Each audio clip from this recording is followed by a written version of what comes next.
مری پیدا کی ہیں، کچھ غیر مری پیدا کی ہیں۔ تو غیر مری جو چیزیں ہیں مری جو چیزیں ہیں جن کا وجود نہیں ہوتا، ان کو سمجھانے کے لیے غیر مری وجود پیدا کیے ہیں۔ ہم ان سے اس وجود کو سمجھنے کی کوشش کرتے ہیں۔ جیسے آپ کو پتا ہے ہر چیز زمین اپنی طرف کھینچتی ہے، قوت ثقل کسی نے نہیں دیکھی ہوئی، اس عمل سے پہچانا جاتا ہے کہ یہ زمین ہر چیز کو کھینچ رہی ہے، تو یہ کیا ہے؟ یہ قوت ہے۔ جیسے ملحد کہتے ہیں کہ مذہب کا آغاز اس وقت ہوا جب دو انسان آپس میں جھگڑے، انہوں نے ایک دوسرے کو پتھر مارے اور چنگاڑیاں پیدا ہوئی، تو یہاں سے مذہب کا آغاز ہو گیا۔ یہ مفروضیں ہیں، فرض کی ہوئی چیزیں ہیں، ان کی کوئی علمی بنیاد نہیں۔ تو حضور والا معرفت کو کہیں قرآن میں متعین الفاظ میں بیان نہیں کیا گیا، 70 بار اس کا ذکر ہے، لیکن کہیں یہ نہیں کہا گیا کہ یہ معرفت ہے۔ جیسے یہ پنکھے کی شکل ہے، تو کچھ مرئی چیزیں ہوتی ہیں، معرفت ایک مرئی چیز ہے۔ علم دو طرح کے ہوتے ہیں، چیزوں کا علم، سچائیوں کا علم۔ مذہب کا تعلق سچائیوں کے علم سے، دو استدلال ہوتے ہیں کسی چیز کو ثابت کرنے کے لیے، ایک ہوتا ہے براہ راست استدلال اور ایک ہوتا ہے بالواسطہ استدلال۔ سچائیوں کا تعلق جو ہوتا ہے، جو مرئی چیزوں کو ثابت کرنے کے لیے ہوتا ہے، وہی مذہب کو ثابت کرنے کے لیے ہوتا ہے۔ خدا ایک سچائی اور سب سے بڑی سچائی۔ تو حضور والا کیا ہے؟ میں آپ کو اس کی مفہوم سمجھاؤں کہ کیا ہوتا ہے Discovery of method. Discovery of method کا معنی ہے غیر واضح چیزوں کو واضح کرنا۔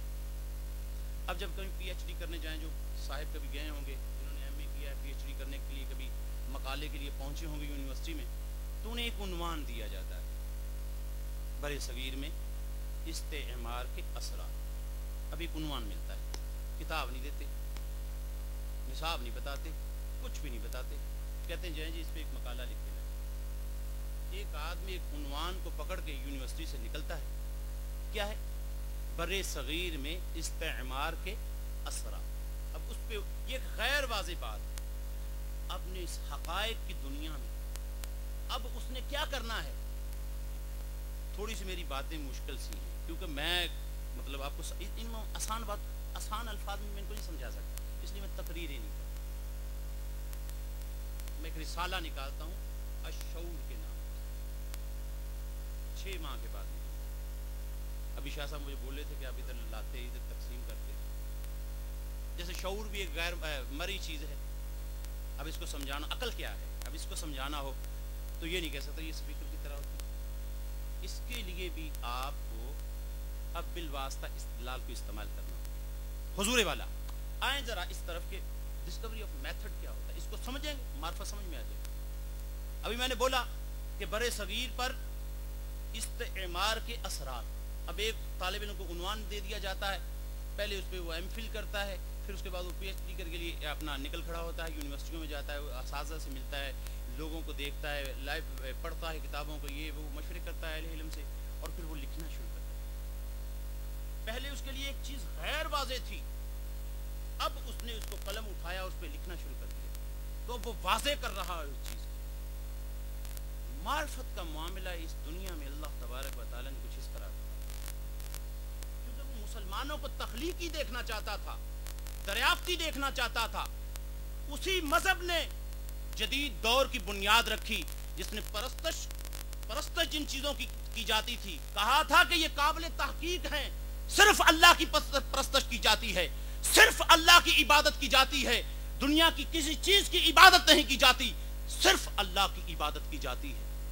یہ مذہب پیغمبروں کے آخری سلسلے، آخری کڑی تھی، جسے محمد عربی صلی اللہ تعالی علیہ وآلہ وسلم نے، یاد کیجئے اس نبی جو مکہ سے نکلا تو مدینے کی طرف گیا، تو اس کے پیڑ میں صرف چادر تھی، تن پہ قمیض نہیں۔ اس نبی نے اس طرح اس دین کو، اس معرفت کو دنیا تک پہنچایا۔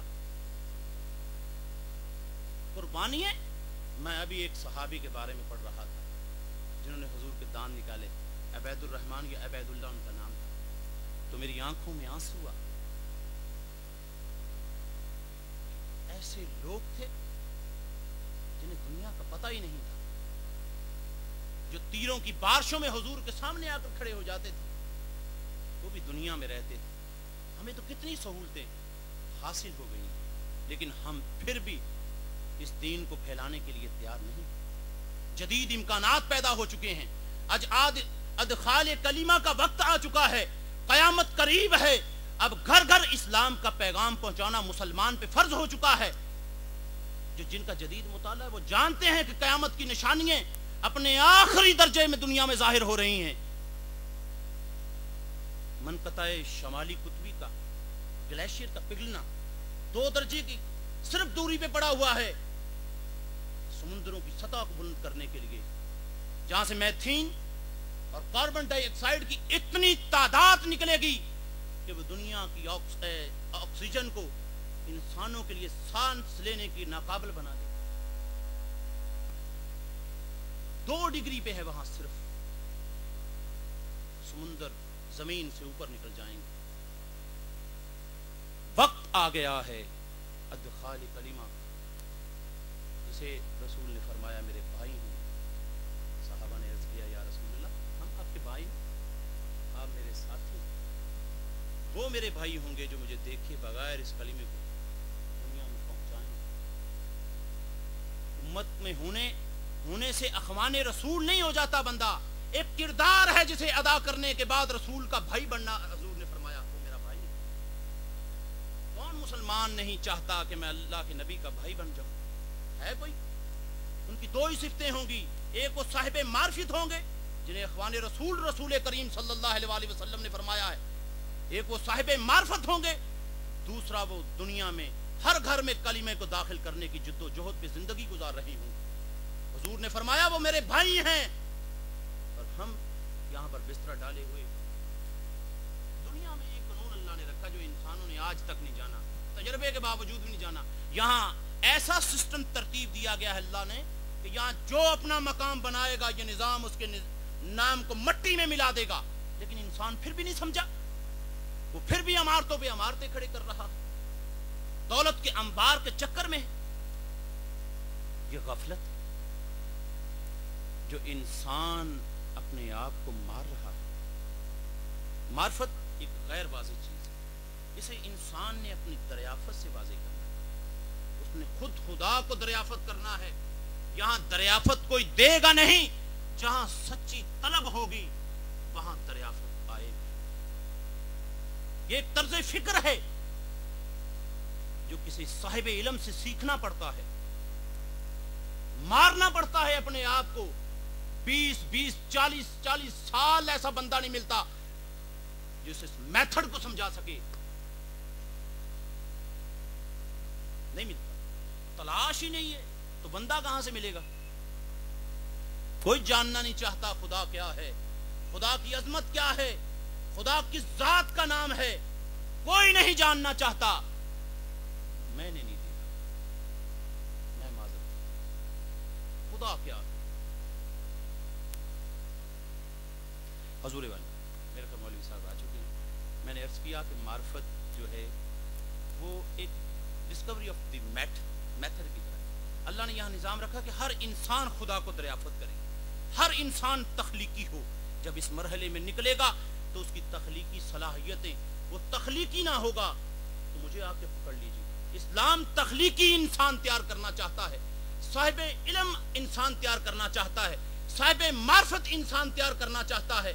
ہر انسان ایک خاص انسان ہے اور وہ قدرت کا چھپا ہوا خزانہ ہے, بے پناہ. اس نے اپنی صلاحیتیں اس انسان کے اندر پیدا کر کے بھیجا ہے. یہ عام ہے نا, اس لیے انسان کی قدر نہیں. جو چیز عام ہوتی ہے کوئی بھی دنیا کی چیز, سونے کو عام کر دیں قدر نہیں ہوگی, تو عام. وگرنہ دنیا کی سب سے قیمتی ترین چیز انسان ہے. قرآن کا موضوع انسان ہے. انسان. اچھا میں 4 وہ چیزیں بتا دوں جو اللہ نے یہاں نظام